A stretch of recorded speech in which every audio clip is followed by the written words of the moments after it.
ਵਾਹਿਗੁਰੂ ਜੀ ਕਾ ਖਾਲਸਾ ਵਾਹਿਗੁਰੂ ਜੀ ਕੀ ਫਤਿਹ। ਸਤਨਾਮ ਸ੍ਰੀ ਵਾਹਿਗੁਰੂ ਸਾਹਿਬ ਜੀ। ਧੰਨ ਵਾਹਿਗੁਰੂ ਸਾਹਿਬ ਜੀ। ਮਹਿਲਾ ਪਹਿਲਾ। ਨਾਨਕ ਨਿਰਭਉ ਨਿਰੰਕਾਰ ਹੁਰ ਕੇਤੇ ਰਾਮ ਰਵਾਰ। ਕੇਤੀਆਂ ਕੰਨ ਕਹਾਣੀਆਂ ਕੇਤੇ ਬੇਦ ਵਿਚਾਰ। ਕੇਤੇ ਨਚਹਿ ਮੰਗਤੇ ਗਿੜ ਮੁੜ ਪੂਰਹਿ ਤਾਂ। बाजारी बाजार मह आए कड़ह बाजार। गावह राजे रानियां बोलह आल पता। लख टकियां के मुंदड़े लख टकियां के हार। जित तन पाई है नानका से तन हो वह छार। ज्ञान ना गली टूंडिया कथना करड़ा सार। कर्म मिलै तां पाइयै होर हिकमत हुक्म खुआर। ज्ञान न गलई ढूंढिया कथना करड़ा सार। कर्म मिलै तां पाइयै होर हिकमत हुक्म खुआर। ਸੋ ਜਿਸ ਸਲੋਕ ਦਾ ਹੁਣੇ ਆਪਾਂ ਬੜੇ ਪਿਆਰ ਅਤੇ ਟਿਕਾ ਦੇ ਨਾਲ ਬੈਠ ਕੇ ਪਾਠ ਸਰਵਣ ਕੀਤਾ ਹੈ, ਧੰਨ ਸ੍ਰੀ ਗੁਰੂ ਨਾਨਕ ਪਾਤਸ਼ਾਹ ਜੀ ਦੀ ਰਸਨਾ ਤੋਂ ਉਚਾਰਨ ਕੀਤਾ ਹੋਇਆ ਆਸਾ ਕੀ ਵਾਰ ਜੀ ਦੀ ਬਾਣੀ ਦੇ ਵਿੱਚ। ਕਿਉਂਕਿ ਕੱਲ ਵਾਲੀ ਵੀਡੀਓ ਦੇ ਵਿੱਚ ਆਪਾਂ ਪਹਿਲਾ ਸ਼ਲੋਕ ਵਿਚਾਰਿਆ ਸੀ।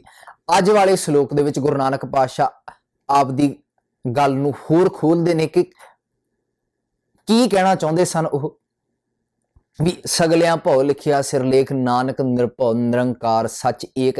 ਇਸ ਸ਼ਲੋਕ ਦੇ ਵਿੱਚ ਹੋਰ ਇਸ ਦੀ ਵਿਆਖਿਆ ਖੋਲਦੇ ਨੇ। In yesterday's video we discussed a slok that is connected to the fourth pauri of Asa Ki War, when Guru Pasha said we sagliyan bhau likhya sirlekh nanak nirbhau nirankar sach ek. That system does not answer to anyone. Besides that, everything is happening according to that one law of nature. And in this slok, Guru Pasha expands on their message that they were trying to convey. What were they really trying to explain to us? ਸ਼ਲੋਕ ਦੀ ਸ਼ੁਰੂਆਤ ਹੁੰਦੀ ਹੈ ਪਾਤਸ਼ਾਹ ਕਹਿੰਦੇ ਨਾਨਕ ਨਿਰਭਉ ਨਿਰੰਕਾਰ ਹੋਰ ਕੇਤੇ ਰਾਮ ਰਵਾਲ। ਕੇਤੀਆਂ ਕੰਨ ਕਹਾਣੀਆਂ ਕੇਤੇ ਭੇਦ ਵਿਚਾਰ। ਪਾਤਸ਼ਾਹ ਕਹਿੰਦੇ ਜਿੰਨੀਆਂ ਵੀ ਵੇਦਾਂ ਦੀਆਂ ਕਹਾਣੀਆਂ ਆ, all the stories in the Hindu religious texts, all the stories about their gods and goddesses, about Krishna, about Ram, ਕਹਿੰਦੇ ਜਿੰਨੀਆਂ ਵੀ ਕਾਨ ਕਹਾਣੀਆਂ ਹਨ, ਭਾਵ ਕ੍ਰਿਸ਼ਨ ਬਾਰੇ ਜਿੰਨੀਆਂ ਕਹਾਣੀਆਂ ਹਨ, ਜਿੰਨੀਆਂ ਵੀ ਵੇਦਾਂ ਦੇ ਵਿੱਚ ਕਹਾਣੀਆਂ ਹਨ, ਗੁਰੂ ਸਾਹਿਬ ਕਹਿੰਦੇ ਨੇ ਨਾਨਕ ਨਿਰਭਉ ਨਿਰੰਕਾਰ। ਵੀ ਉਸ ਵਿਧਾਨ ਨੂੰ ਸਮਝ ਕੇ when I connected myself to that wisdom, when I connected myself to the understanding of that system, what did I come to realize? ਫਿਰ ਪਾਤਸ਼ਾਹ ਕਹਿੰਦੇ ਉਸ ਵਿਧਾਨ ਨੂੰ ਸਮਝ ਕੇ ਉਹਦਾ ਨਿਜਮਾਂ ਦੇ ਗਿਆਨ ਨੂੰ ਜ਼ਿੰਦਗੀ ਵਿੱਚ ਲਾਗੂ ਕਰਕੇ ਸੱਚ ਦੇ ਨਾਲ ਸਾਂਝ ਪਾ ਕੇ ਮੈਨੂੰ ਇਹ ਪਤਾ ਲੱਗਾ ਕਿ ਨਾਨਕ ਨਿਰਭਉ ਨਿਰੰਕਾਰ ਹੋਰ ਕੀਤੇ ਰਾਮ ਰਵਾਲ। ਕੇਤੀਆਂ ਕਾਨ ਕਹਾਣੀਆਂ ਕੇਤੇ ਵੇਦ ਵਿਚਾਰ। ਵੀ ਸਾਰਾ ਕੁਝ ਪੁਜਾਰੀ ਦੇ ਦਿਮਾਗ ਦੀ ਇੱਕ ਕਾਢ ਸੀ। ਰਾਮ ਦੀਆਂ ਕਹਾਣੀਆਂ ਜਿੰਨੀਆਂ ਵੀ ਘੜੀਆਂ ਗਈਆਂ, ਕ੍ਰਿਸ਼ਨ ਬਾਰੇ ਜਿੰਨੀਆਂ ਕਹਾਣੀਆਂ ਘੜੀਆਂ ਗਈਆਂ, ਸਾਰੀਆਂ ਕਹਾਣੀਆਂ ਪੁਜਾਰੀ ਨੇ ਆਪ ਘੜੀਆਂ ਤੇ ਫਿਰ ਕਹਿ ਦਿੱਤਾ ਕਿ ਨਹੀਂ ਜੀ ਰਾਮ ਰੱਬ ਦਾ ਰੂਪ ਸੀ, ਕ੍ਰਿਸ਼ਨ ਰੱਬ ਜੀ ਸਨ। Guru Pasha says, after connecting myself to reality, I came to this conclusion that whatever is written in the Hindu religious texts, whatever is preached about those texts, whatever stories are being preached, Whether it is about Ram, whether it is about Krishna, Guru Pasha says that it is all the imagination of the pujari. It is all the imagination of the Brahman. Why? To control his business, to control the threshold that he had on the public. What does Guru Pasha mean by this? They expand what they are trying to convey throughout the rest of this saluk. Pasha, ਤੁਸੀਂ ਸਾਨੂੰ ਕੀ ਸਮਝਾਉਣਾ ਚਾਹੁੰਦੇ ਹੋ? ਪੁਜਾਰੀ ਨੇ ਇਹਨਾਂ ਬਾਰੇ ਕਹਾਣੀਆਂ ਕਿਉਂ ਘੜੀਆਂ? ਪਾਸ਼ਾ ਕਹਿੰਦੇ ਨੇ ਵੀ ਨਾਨਕ ਨਿਰਭਉ ਨਿਰੰਕਾਰ ਹੋਰ ਕੀਤੇ ਰਾਮ ਰਵਾਲ। ਰਵਾਲ ਕਹਿੰਦੇ ਨੇ ਵੀ ਐਰਾ ਵਗੈਰਾ। ਪਾਸ਼ਾ ਕਹਿੰਦੇ ਨੇ ਜਦੋਂ ਸੱਚ ਸਮਝ ਆਇਆ, ਜਦੋਂ ਇਹਨਾਂ ਦੀਆਂ ਕਹਾਣੀਆਂ ਬਾਰੇ ਅਸਲੀਅਤ ਪਤਾ ਲੱਗੀ ਨਾ, ਫਿਰ ਮੈਂ ਇਦਾਂ ਕਿਹਾ ਕਿ ਉਹ ਵਿਧਾਨ ਹੀ ਹੈ ਜਿਹੜਾ ਨਿਰਭਉ ਹੈ, ਜਿਹੜਾ ਨਿਰੰਕਾਰ ਹੈ। ਬਾਕੀ ਜਿੰਨੇ ਵੀ ਦੇਵਤਿਆਂ ਦੀਆਂ ਤੁਸੀਂ ਗੱਲਾਂ ਕਰਦੇ ਹੋ, ਜਿੰਨੇ ਵੀ ਅਵਤਾਰਾਂ ਦੀਆਂ ਤੁਸੀਂ ਗੱਲਾਂ ਕਰਦੇ ਹੋ, ਸਾਰੇ ਐਰੇ ਵਗੈਰੇ ਹਨ। ਉਸ ਵਿਧਾਨ ਦੇ ਅੱਗੇ, ਉਸ ਗਿਆਨ ਦੇ ਅੱਗੇ ਕੁਛ ਨਹੀਂ। ਕੀਤੀਆਂ ਕਾਣ ਕਹਾਣੀਆਂ, ਕੀਤੇ ਭੇਦ ਵਿਚਾਰ, ਕੀਤੇ ਨੱਚੇ ਮੰਗਤੇ, ਗਿੜਮੁੜ ਪੂਰ ਹੰਤਾਲ। Guru Pasha says that the pujari constructed all these things out of his imagination for entertainment. ਕਹਿੰਦੇ ਨੇ ਕਿੰਨੇ ਲੋਕ ਹਨ ਜਿਹੜੇ ਇਹਨਾਂ ਕਹਾਣੀਆਂ ਦੇ ਉੱਤੇ ਨੱਚ ਕੇ ਮੰਗਦੇ ਹਨ। ਵੀ ਇੱਕ ਬਿਜ਼ਨਸ ਚਲਾ ਲਿਆ ਪੁਜਾਰੀ ਨੇ, ਨਾਲੇ ਮਨੋਰੰਜਨ ਹੋਈ ਜਾਂਦਾ, ਨਾਲੇ ਬਿਜ਼ਨਸ ਚੱਲੀ ਜਾਂਦਾ। ਕਿਆ ਬਾਤ ਜੀ, ਤੋਬਾ। ਹੋਰ ਕੀ ਚਾਹੀਦਾ ਕਿਸੇ ਨੂੰ? ਮੈਂ ਕਿਸੇ ਵੀਰ ਦੇ ਨਾਲ ਗੱਲ ਕਰ ਰਿਹਾ ਸੀ, ਮੈਂ ਕਿਹਾ ਯਾਰ ਕੋਈ ਇਹਦੇ ਨਾਲੋਂ ਸੌਖੀ ਵੀ ਬਿਜ਼ਨਸ ਹੋ ਸਕਦੀ ਹੈ। ਕਹਾਣੀਆਂ ਘੜੀਆਂ ਪ੍ਰਚਾਰ ਕਰਨਾ ਸ਼ੁਰੂ ਕਰ ਦਿੱਤਾ। There cannot be a business easier than this. Make up stories, tell lies in the name of religion, wear religious attire, sit in your dere, enjoy entertainment, enjoy people fighting over these stories, and you are free. Income is coming in, you do akhand paths, you do ladiyaan, everything ਮੌਜਾਂ ਹੀ ਮੌਜਾਂ। ਇਹਦੇ ਨਾਲ ਕੋਈ ਸੌਖਾ business ਹੋ ਸਕਦਾ ਹੈ?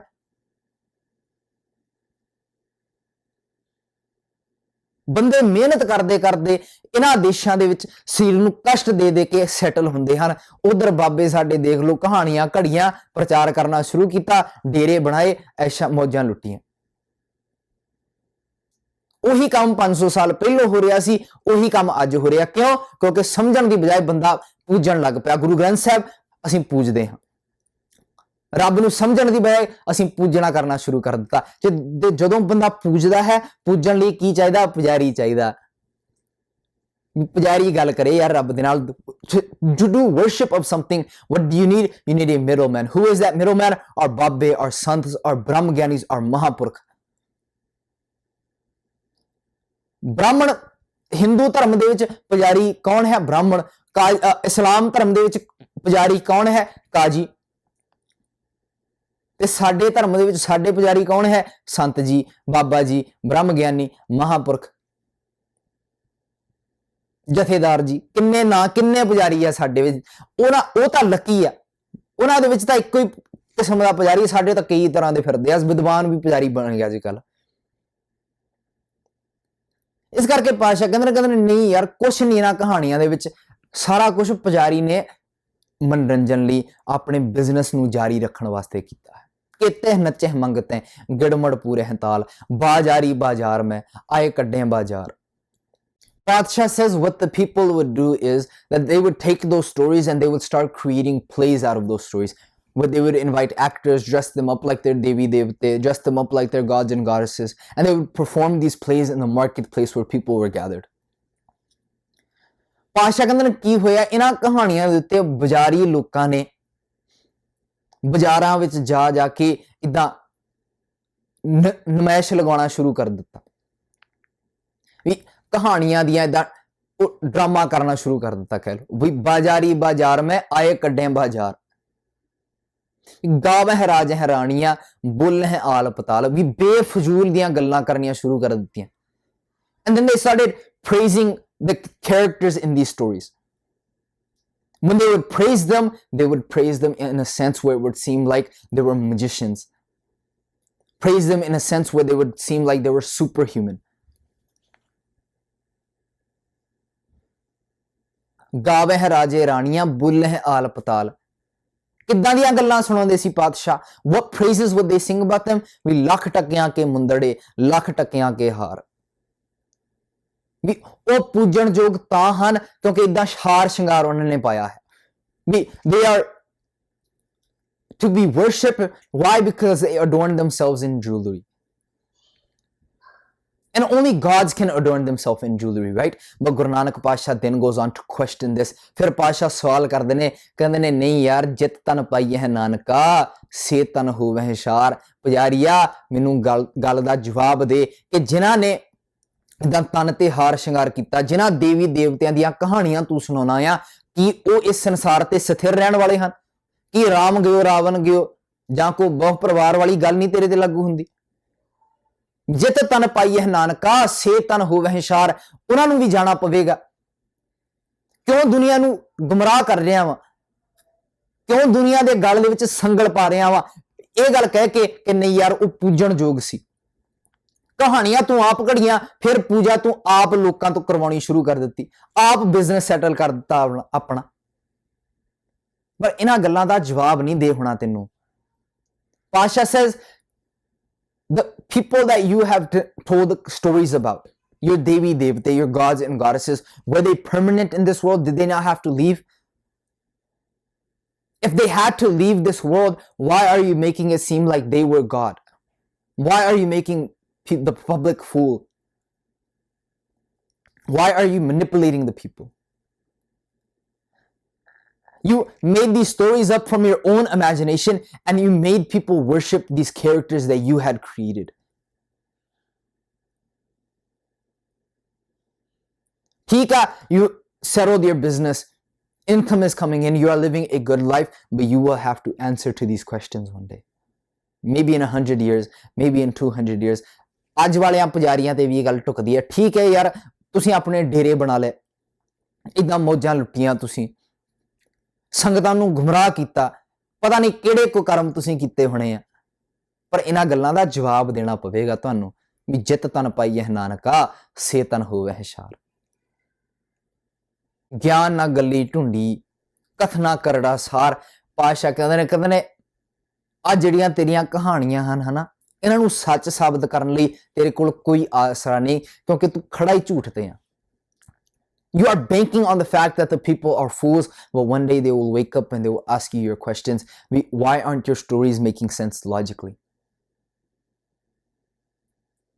ਮੈਂ ਕਹਿੰਦਾ 100 ਗੁਣਾ ਚੰਗੇ ਹੋਣਗੇ, ਚੰਗੀਆਂ ਹੋਣਗੀਆਂ ਉਹਨਾਂ ਦੀਆਂ ਕਹਾਣੀਆਂ।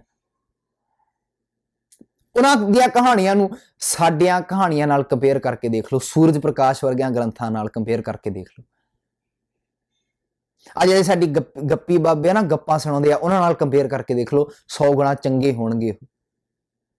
Compare those stories to the foolish stories our babbe have told from stages for the last 150 years. I guarantee that those stories in those Hindu religious texts will be 10 times better. They will make more sense logically than our babbe's lies. Both are based on falsehood, but one is a lot more illogical and one is a little less illogical. And who is more illogical? Sadly, people who matha take in front of Guru Granth Sahib Ji. People who say that no, we are the true Sikhs of Guru Granth Sahib. But look at their stories, look at their lies. Does this slok not apply to them? Vigyan na galli tundi kathna karda sar. Karma mile ta paiye. Hor hikmat hukum khwar. ਵੀ ਗਿਆਨ ਦੇ ਨਾਲ ਪਤਾ ਲੱਗਦਾ ਹੈ ਵੀ ਕਰਮ ਮਿਲੇ ਤਾਂ ਪਾਈਏ, ਹੋਰ ਹਿਕਮਤ ਹੁਕਮ ਖੁਆਰ, ਕਿ ਇਹ ਪੁਜਾਰੀ ਦੀ ਚਲਾਕੀ ਹੈ ਕਿ ਉਹਨਾਂ ਨੇ ਕਹਾਣੀਆਂ ਘੜੀਆਂ। With wisdom one understands that this is the cleverness of the religious clergy to construct these stories, construct this false image of God, false image of gods and goddesses to keep their business running. But when one understands wisdom, when one connects himself to the truth, he will realize that these are all lies told in the name of religion, and he will connect himself to a higher purpose. He will begin fulfilling his responsibilities. ਕਹਿੰਦੇ ਨੇ ਜਦੋਂ ਗਿਆਨ ਆਇਆ, ਜਦੋਂ ਇਹਦਾ ਕਰਮ ਚੰਗੇ ਮਿਲੇ, ਤੇ ਚੰਗੇ ਕਰਮ ਕੌਣ ਲਿਖਦਾ ਹੈ? ਪੌੜੀ ਦੇ ਵਿੱਚ ਉਹ ਕਹਿੰਦੇ ਨੇ ਨਜ਼ਰ ਕਰੇ ਜੇ ਆਪਣੀ, ਜੇ ਬੰਦਾ ਆਪਣੇ ਆਪ ਨਿਗਾਹ ਗਿਆਨ ਤੇ ਰੱਖੇ ਨਾ, ਫਿਰ ਉਹ ਗਿਆਨ ਤੱਕ ਪਹੁੰਚ ਸਕਦਾ ਹੈ। ਕਰਮ ਮਿਲੇ ਤਾਂ ਪਾਈਏ, ਹੋਰ ਹਿਕਮਤ ਹੁਕਮ ਕੁਆਰ। ਜਦੋਂ ਗਿਆਨ ਆ ਜਾਂਦਾ ਫਿਰ ਪਤਾ ਲੱਗ ਜਾਂਦਾ ਹੈ ਕਿ ਇਹ ਜਿਹੜੀਆਂ ਕਹਾਣੀਆਂ ਹਨ, ਧਰਮ ਦੇ ਨਾਮ ਤੇ ਜਿਹੜਾ ਕੁਝ ਪ੍ਰਚਾਰਿਆ ਜਾਂਦਾ ਹੈ ਪੁਜਾਰੀ ਵੱਲੋਂ, ਉਹ ਸਭ ਉਸ ਦੀ ਚਲਾਕੀ ਹੈ। ਤਾਂ ਉਹ ਤਾਂ ਪ੍ਰਚਾਰ ਕਰਦਾ ਹੈ ਤਾਂ ਕਿ ਲੋਕ ਸੱਚ ਤੋਂ ਕੋਹਾਂ ਦੂਰ ਜਾ ਸਕਣ, ਤਾਂ ਕਿ ਲੋਕ ਭਰਮਾਂ ਦੇ ਵਿੱਚ ਭਟਕ ਸਕਣ। ਸੋ ਆਓ let us read Gurbani, let us understand Gurbani, let us bring Gurbani into our daily lives so that we may live life full of confidence, live life full of freedom like our Guru Pasha, like our forefathers lived before us। ਆਓ ਗੁਰਬਾਣੀ ਪੜ੍ਹ ਕੇ ਵਿਚਾਰ ਕੇ ਇਹਨਾਂ ਕਰਮ ਕਾਂਡਾਂ ਤੋਂ ਉੱਪਰ ਉੱਠ ਕੇ, ਇਹਨਾਂ ਝੂਠੀਆਂ ਕਹਾਣੀਆਂ ਤੋਂ ਉੱਪਰ ਉੱਠ ਕੇ ਆਜ਼ਾਦੀ ਨਾਲ ਆਪਣੇ ਫੈਸਲੇ ਆਪ ਲਈਏ। ਇਹ ਸਮਝਣ ਦੀ ਕੋਸ਼ਿਸ਼ ਕਰੀਏ ਵੀ ਅੱਜ ਦੀ ਡੇਟ ਵਿੱਚ ਮੇਰੀਆਂ ਜ਼ਿੰਮੇਵਾਰੀਆਂ ਕੀ ਹਨ, ਉਹਨਾਂ ਨੂੰ ਨਿਭਾਉਣ ਦੀ ਕੋਸ਼ਿਸ਼ ਕਰੀਏ ਜਿਵੇਂ ਕਿ ਸਾਡਿਆਂ ਪਾਤਸ਼ਾਹਾਂ ਨੇ 500 ਸਾਲ ਪਹਿਲਾਂ ਸਮਾਜ ਨੂੰ, ਦੁਨੀਆ ਨੂੰ ਨਿਭਾ ਕੇ ਵਿਖਾਈਆਂ। ਅੱਜ ਲਈ ਇੰਨੀਆਂ ਬੇਨਤੀਆਂ ਪ੍ਰਵਾਨ ਕਰਨੀਆਂ ਜੀ। ਦਿਓ ਇਜਾਜ਼ਤ, ਬੁਲਾਓ ਫਤਿਹ। ਵਾਹਿਗੁਰੂ ਜੀ ਕਾ ਖਾਲਸਾ, ਵਾਹਿਗੁਰੂ ਜੀ ਕੀ ਫਤਿਹ ਜੀ।